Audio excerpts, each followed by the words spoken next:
Ya, selamat malam Sportsmania, kembali di NTV Sportcast. Masih bersama saya Marco Tampubolon. Dalam 1 jam ke depan kita akan membahas isu paling hangat di olahraga. Dan seperti biasa juga saya tidak akan sendiri. Saya sudah ditemani oleh jurnalis senior, pengamat bola kawakan. Siapa lagi kalau Bung Roni Pangemanan. Apa kabar Bang Ropan? Bang Ropan. Baik, Bung Marco, selamat malam. Ya. Sehat? Ya, harus disihat-sihatin walaupun kondisi tidak fit. Karena saya dengar ada teman saya, teman lama yang datang. Jadi saya harus, walaupun kurang-kurang begitu, oke, mesti datang. Abang sebagai pemain inti memang nggak bisa. Harus saya mesti temanin dia kan. Udah lama saya kangen sekali sama dia nih. Ya, kita langsung saja berkenalan dengan narasumber kita. Ya, sudah hadir di sini adalah mantan pemain timnas juga. Pernah menimba ilmu di timnas Primavera. Sekarang juga sedang jadi pelatih. Ada akademi juga. Dan yang pasti komentator juga. Kalau mungkin udah pada paham pasti udah kenal dengan Coach Supriyono Prima. Apa kabar Coach? Baik, alhamdulillah. Ini back to back nih ya. Iya. Gimana Coach? Kegiatan? Ya masih rutin pasca libur Ramadan, ya kan. Tetap kembali ke lapangan, mencoba untuk mengedukasi para pemain adik-adik kita untuk punya knowledge agar bisa jadi pemain nasional. Iya. Ini Prima di belakang Supriyono ini Primavera ini. Primavera. Orang pertama. Orang pertama Primavera. Saya pernah ke sana dulu. Pernah lihat langsung di Tafaron. Kan main. Aples ya, saya. Iya. Alena Torre, gitu-gitulah ya. Betul. Di Kawah Chandra di muka. Itu di kota Genoa itu di atas. Mantap. Kita nonton sama-sama di Luigi Ferraris waktu itu. Yes. Sampdoria awan semua. Ya, timnya. Sampdoria eranya ketika itu Lombardo ya dulu. Mancini Lombardo. Iya, si Lombardo.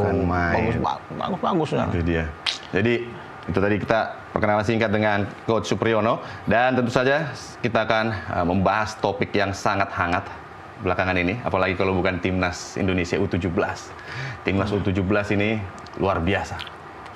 Main di Piala Asia U17 yang tadinya pengamat itu awal-awal sebenarnya bukan meragukan ya, maksudnya yang penting menang lawan Yaman dan Afghanistan. Ini bisa yang mana ini? Pengamat yang mana? Pokoknya Yaman, Afghanistan aman. Ini tiga-tiganya aman. Tiga-tiganya sapu bersih. Jadi di Korea Selatan tuh nggak di situ sebenarnya, karena dianggap wah di atas kita. Nggak taunya menang lawan Korea Selatan, lawan Yaman, kemarin lawan Afghanistan pakai pemain pelapis. Menang juga 2-0. Luar biasa. Dan pasti lolos ke mana? Perempat final ya. Perempat final. Tentu saja yang paling ditunggu-tunggu adalah lolos ke Piala Dunia U17 di Qatar ya. Qatar bulan November mendatang. Nah, yang menarik sebenarnya itu tadi. Permainannya sebenarnya seperti apa sih? Kalau ini kan sebenarnya level U17 ini kan boleh dikatakan pembinaan ya. Iya. Tapi ya di Indonesia ini cukup euforianya juga cukup tinggi karena memang timnas bermain pasti akan penuh dukungan. Kalau kita lihat dari pembinaannya sendiri, permainannya sendiri seperti apa? Ke Coach Supriyono dulu. Iya, ya kita perlu mengapresiasi ya pencapaian adik kita, 3 kali penampilan meraih hasil sempurna 9 poin. Kemudian dari rangkaian pertandingan 1 ketika mengalahkan Korea, kemudian mengalahkan Yaman, ada progres, ada konsistensi di sana. Bagaimana tidak hanya fisik yang memang menjadi poin penting dalam mengarungi sebuah kompetisi panjang atau pertandingan di 90 menit katakanlah, ya kan? Begitu juga konsistensi dalam menjalankan game plan. Dengan defense counter, kemudian jarak mereka terjaga, sejauh ini memang sudah berjalan dengan sangat baik. Tinggal bagaimana para pelatih mengevaluasinya. Karena di pertandingan terakhir kemarin ketika mengalahkan Afghanistan, walaupun hasil akhir unggul, tapi banyak sekali elemen-elemen dasar, elemen-elemen penting yang memang harus dievaluasi. Masih dievaluasi. Artinya basic teknik perlu ditingkatkan. Kemarin yang cetak gol juga sebenarnya. Ya, pemain yang sebenarnya starter ya di 2 pertandingan sebelumnya. Artinya di situ juga ada kendala di kedalaman skuad. Dan memang Marco kalau bicara soal pembinaan usia muda, ini pas kalau Coach Supri yang bicara. Karena dia memang dari situ juga sekarang ya, dari 15, tadi sempat ngomong-ngomong 17. Jadi bagaimana melihat pandangan dia ya pas untuk ke depan kedalaman skuad yang beliau bilang. Ada dasar-dasar permainan teknik yang harus ditingkatkan. Itu dari. Jadi cuma tidak hanya melihat hasil akhir tentu saja. Iya. Apalagi kan Marco sempat mengatakan bahwa usia 17 itu kan usia pembinaan. Betul. Walaupun ini momennya bagus untuk bisa para pemain mereka itu tampil, tapi tetap sebelum berbicara kompetisi, ya kan, berbicara 11 pemain, tapi kan ada part-part yang memang harus mereka siapkan. Bagaimana scanning, bagaimana first touch, bagaimana teknik dalam melakukan heading. Karena 2 kali, kalau nggak salah kapten kesebelasan si Putu punya peluang, headingnya kan nggak on target. Artinya ada kesalahan dalam menentukan timing untuk melompat dan teknik dalam masih banyak terbuka ruang untuk evaluasi. Itu di babak pertama ya kelihatannya. Pertama, ada 2 heading yang sebenarnya dari bola mati dari set piece itu. Tapi dari apa yang dilakukan oleh Putu ini kan akan menjadi bahan evaluasi untuk dirinya juga. Untuk pertandingan berikutnya pasti dia akan menemukan titik heading yang sangat tepat nanti. Baik. Nah, kalau Bang Ropan melihat sendiri kan sebenarnya kunci keberhasilan menuju perempat final lah boleh dikatakan pertandingan lawan Korea Selatan dan kemarin lawan Yaman.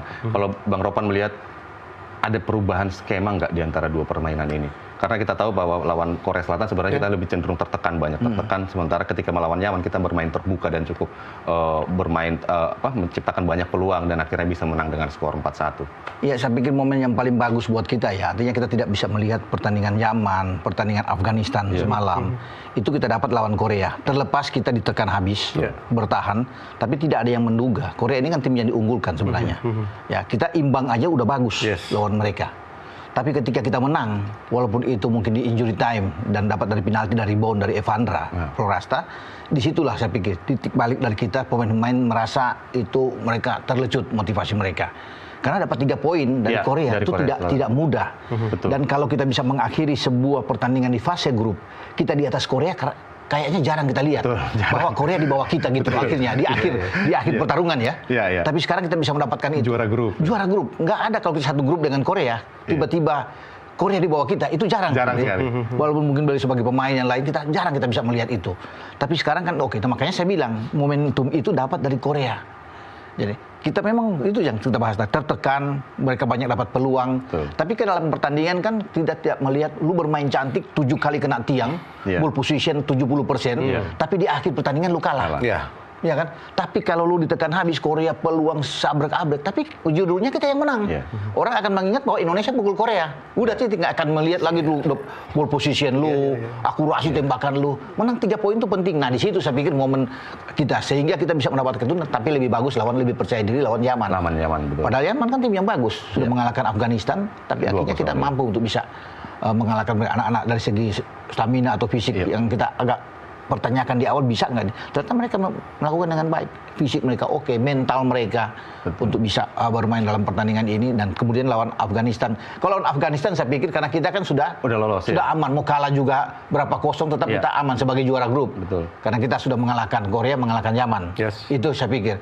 Tapi tetap kalau melihat permainan tadi malam memang agak jomplang antara pemain pelapis dengan pemain inti. Dan itu kelihatan di babak pertama kan. Banyak kalau Afghanistan bisa memanfaatkan beberapa peluang yang mereka menjadikan gol kan berbahaya juga buat kita. Bisa juga kita kalah walaupun aman buat kita tetap lolos. Tapi di babak kedua kita lihat Nova melakukan pergantian dengan memasukkan pemain-pemain terbaik kita yang dicadangkan. Goli masuk, Fadli, Alberto masuk, Evandra masuk. Kan arah permainan berubah. Kita berubah. Kita lebih yang tadi di babak pertama kita sulit untuk bisa berkembang, babak kedua kita lebih mengontrol permainan kan. Bagus buat kita. Jadi memang kelihatan ini juga menjadi PR bagi pelatih untuk bisa melihat karena kita menghadapi Piala Dunia. Kita sudah lolos. Nah, kesananya kan harus ada lihat tahap-tahap untuk pembenahan tim ini. Ya tentu ada penambahan pemain untuk mereka bisa apa yang harus dilakukan oleh pelatih kan mereka lebih tahu terhadap peningkatan performa tim ini. Ya masih ada beberapa bulan lagi sampai November Walaupun dengan pencapaian ini kan kita bisa angkat jempol lah. Kan? Pertandingan pertama itu nggak mudah. Betul. Itu lawan Korea lagi. Dan lawan Korea.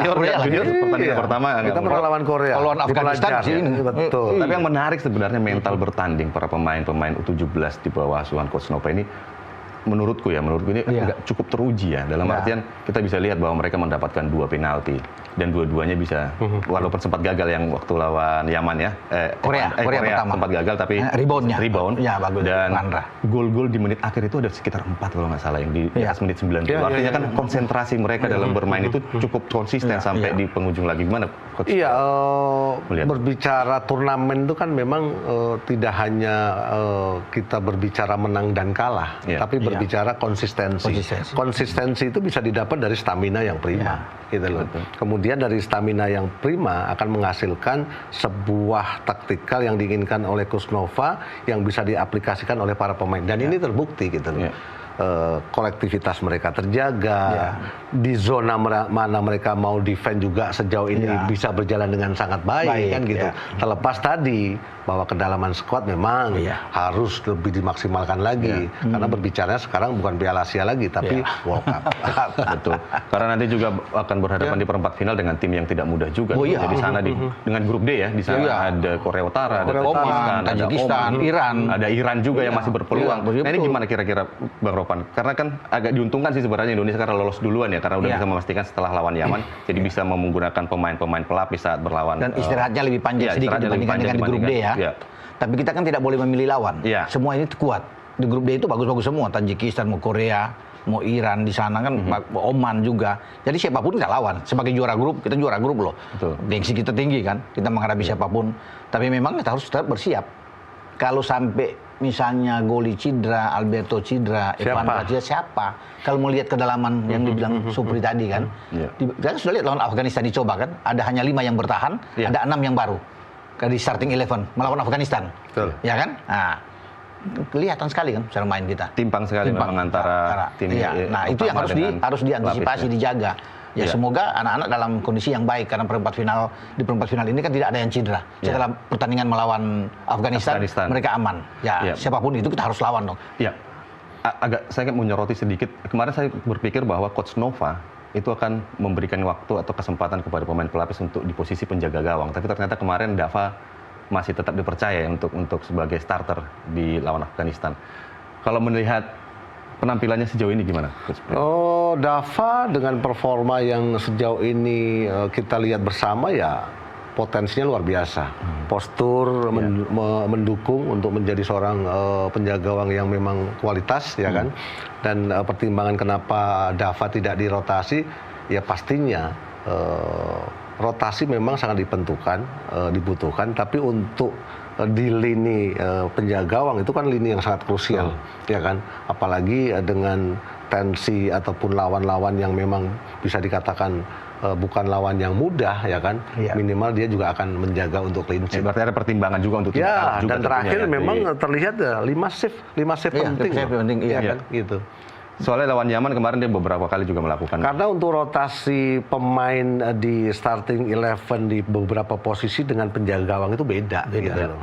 Ketika belum ada tekanan apa segala macam, memang sangat beresiko untuk bisa mengganti Dava dengan penjaga gawang yang lain. Saya pikir pemilihan yang bagus juga Marco ya. Dava tidak ditarik, dikasih kesempatan pemain lapis kedua. Tapi kita bisa bayangkan kalau sampai pemain lain yang tampil bukan Dava, itu berbahaya juga. Karena di tiga belakang itu kan tinggal kapten si Panji. Kan? Selebihnya ada 2 kan ganti Ekayana, mungkin tuh ganti semua. Kita tahan dulu. Siap obrolan kita karena kita harus break. Kita akan kembali setelah yang satu ini.